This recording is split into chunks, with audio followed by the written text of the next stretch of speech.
Halo, selamat pagi, sore, Pemirsa siang, dari malam. rutinitas kota, kita beralih ke cerita ringan panen labu Jepang di tengah Jakarta. Berikut Update informasinya berita untuk Anda. terkini setiap harinya.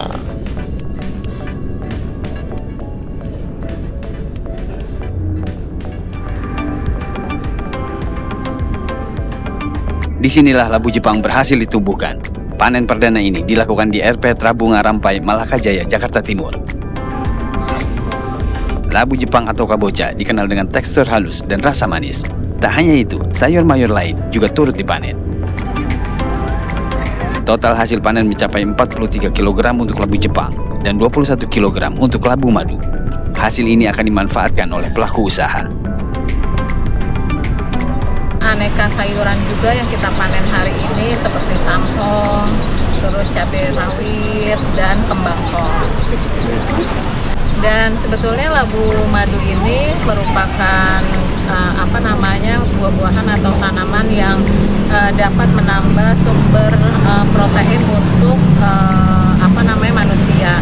Dan mudah-mudahan dengan kegiatan seluruh PKK yang ada di Jakarta Timur ini untuk membudidayakan labu Jepang dan labu madu. Dari lahan terbatas bisa jadi sumber pangan, sekaligus peluang usaha. Dari Jakarta, Raka Prawira Wijaya, TV One mengabarkan.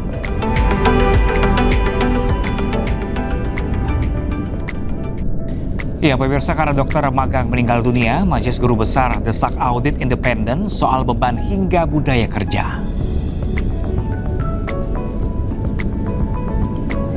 Majelis Guru Besar Kedokteran Indonesia atau MGBKI mendesak Kementerian Kesehatan melakukan audit independen terkait beban hingga budaya kerja yang dialami dokter internship atau magang yang meninggal dunia di Jambi. MGBKI juga menolak segala bentuk eksploitasi peserta pendidikan kedokteran, intimidasi atau victim blaming. Perlindungan hukum, etik, dan akademik juga harus didapat oleh peserta pendidikan dalam menjalankan tugasnya. MGBKI juga menilai perlu adanya penataan ulang sistem magang yang meliputi batas jam kerja hingga jaminan kesehatan kerja. Sikap MGBKI yang pertama adalah menolak segala bentuk eksploitasi peserta pendidikan kedokteran. Beban kerja berlebihan, jam kerja tidak manusiawi, penugasan tanpa supervisi yang memadai, serta pembiaran terhadap kondisi sakit peserta pendidikan merupakan bentuk kegagalan tata kelola yang tidak dapat dibenarkan. Yang kedua adalah mendesak audit independen, transparan, dan menyeluruh. Sidang kasus pembunuhan 5 orang satu keluarga di Indramayu, Jawa Barat memanas. Ya, terdakwa membantah terlibat pembunuhan dan bahkan mengaku mendapat kekerasan saat pemeriksaan polisi hingga mengalami patah kaki.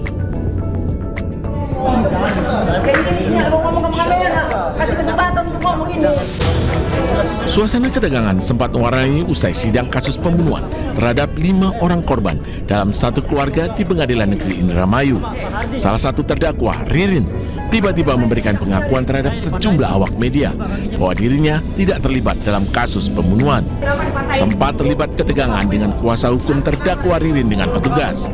Sambil tertatih-tatih, Ririn mengaku dirinya mendapatkan perlakuan kekerasan dari polisi yang mengakibatkan kakinya patah. Kuasa hukum terdakwa mengaku kecewa terhadap jaksa yang tidak menghadirkan saksi terdakwa Prio yang mengetahui siapa saja yang terlibat dalam pembunuhan tersebut. Saksi Prio Bagus Setiawan itu sebagai saksi untuk Ririn. Itu yang kami tunggu-tunggu, karena Prio itulah yang tahu pembunuhan. Prio itulah yang menyaksikan pembunuhan. Dan Prio juga mengaku ikut menguburkan disuruh oleh Aman Yani. Dan Prio lah yang menyebutkan nanti bahwa Ririn tidak terlibat. Sebelumnya, kasus pembunuhan yang sempat menggemparkan publik, di mana korban berjumlah 5 orang dalam satu keluarga ditemukan tewas dan dikubur dalam satu lubang di sekitar rumah korban pada akhir Agustus 2025 lalu. Dari Indramayu, Jawa Barat, Tois Iskandar, iNews melaporkan. Tony RM yang merupakan kuasa hukum terdakwa Ririn Rifanto dalam kasus pembunuhan satu keluarga di Indramayu menyebut bahwa kliennya tidak ada di lokasi saat pembunuhan terjadi. Ya, Ririn dipaksa untuk mengaku sebagai pelaku pembunuhan. Jari Ririn di situ itu karena Ririn kan tidak tahu ada pembunuhan. Ya biasa aja di situ ngambil botol pape semprotan nyamuk di situ, mau pulang tidak boleh sama Joko, suruh nungguin rumahnya Budi karena Joko saudaranya Budi. Itu nah akhirnya sampailah kemudian terjadi mobilnya dibawa sama Joko, Ririn tidak tahu. Kemudian Ririn suruh ngambil ATM, Prio suruh ngambil ATM grillingnya Budi juga, Prio tidak tahu kan. Akhirnya kalau Prio mah memang tahu ya, kalau Ririn tidak tahu kan. Nah kemudian sampailah ditangkap. Nah ditangkap ini Ririn ini kan tidak terlibat karena saat terjadi pembunuhan. Ya. Ririn tidak di TKP, datang juga sudah rapi, dia nutupin. Nah tetapi pada saat ditangkap itulah Ririn ini dianiaya, disiksa dari mulai ditangkap di Dewan Bunder itu di Meselayan, yaitu Ririn langsung dihantam, dipisah pakai gagang pistol, sampai berdarah, dipukulin, dimasukin mobil, Prio dipukulin semuanya, seret masukin mobil, terus sampai di pertengahan jalan suruh telungkup di gor kakinya, nah disiksa lah sampai kemudian mereka suruh mengakui sebagai. Kita ke informasi lainnya pemirsa, tim pengawasan pengendalian dan kegiatan usaha pertambangan mineral bukan logam Provinsi Maluku Utara meninjau sekaligus membuka layanan perizinan di lokasi tambang galian C di Pulau Obi, Halmahera Selatan. Ya, langkah ini dilakukan untuk menertibkan aktivitas tambang ilegal.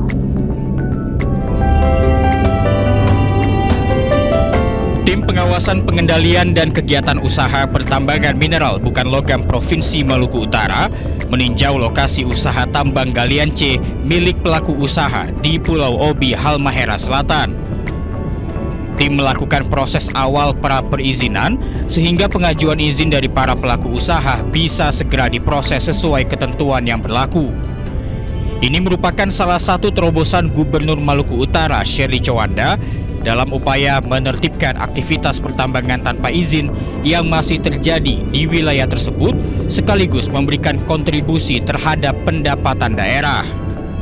Melakukan supervisi teknis di lapangan untuk melihat kelayakan pemberian izin terhadap galian C dan izin tambang rakyat yang tentu dimulai dengan pra perizinan, karena untuk izin tambang rakyat kita melihat wilayah pengelolaan tambang rakyat ini yang masih diproses di pusat. Sangat berapresiasi, sangat baik kepada Gubernur Maluku Utara dan juga Bapak Bupati Halmahera Selatan yang saat ini tentunya kami sebagai pelaku usaha nantinya bisa menjalankan aktivitas dengan izin-izin yang akan ditertibkan oleh pemerintah daerah Provinsi Maluku Utara.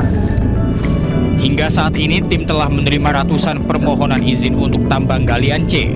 Sementara untuk tambang emas rakyat masih diproses di Kementerian ESDM. Dari Halmahera Selatan, Maluku Utara, Ismail Sangaji, iNews melaporkan.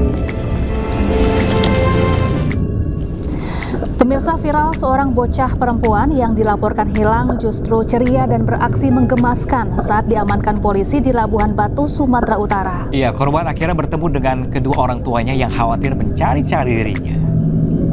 Kami dari Polres Labuhan Batu menginformasikan kepada masyarakat Labuhan Batu telah ditemukan seorang anak perempuan yang mengaku bernama Askia Nabila Limpong. Tak ada ketakutan pada wajah Askia, bocah perempuan berusia 5 tahun ini saat terpisah dari kedua orang tuanya. Ia justru terlihat senang berada di Mapolres Labuhan Batu, Sumatera Utara dan bercengkrama akrab dengan anggota polisi. Askia dilaporkan pergi dari rumah karena tidak sabar menunggu janji ibunya untuk mengajaknya ke pasar sepulang sang ibu mengajar. Usai polisi mengumumkan berita kehilangan anak, orang tua korban yang cemas langsung mendatangi kantor polisi untuk menjemput Askia. Panik lah Pak, jantungan pas di tangan kakak ipar saya lemas lah, sampai saya WA lagi kakak ipar saya. Kak, jangan kasih tahu ayahnya dulu ya. Nggak taunya rupanya ayahnya udah tahu, ditelepon sama tetangga belakang tentara. Ditelepon sama Om Dodi. Ini tingkahnya memang menggemaskan gini, Kak? Memang kayak gini Pak tingkahnya. Super aktif ya Kak ya? Iya, super aktif. Super aktif ya. Untuk mencegah peristiwa serupa, polisi juga mengimbau kepada masyarakat agar lebih mengawasi putra-putrinya sehingga tidak terlepas dari jangkauan. Dari Labuhan Batu, Sumatera Utara, Randi Kurniawan, iNews melaporkan.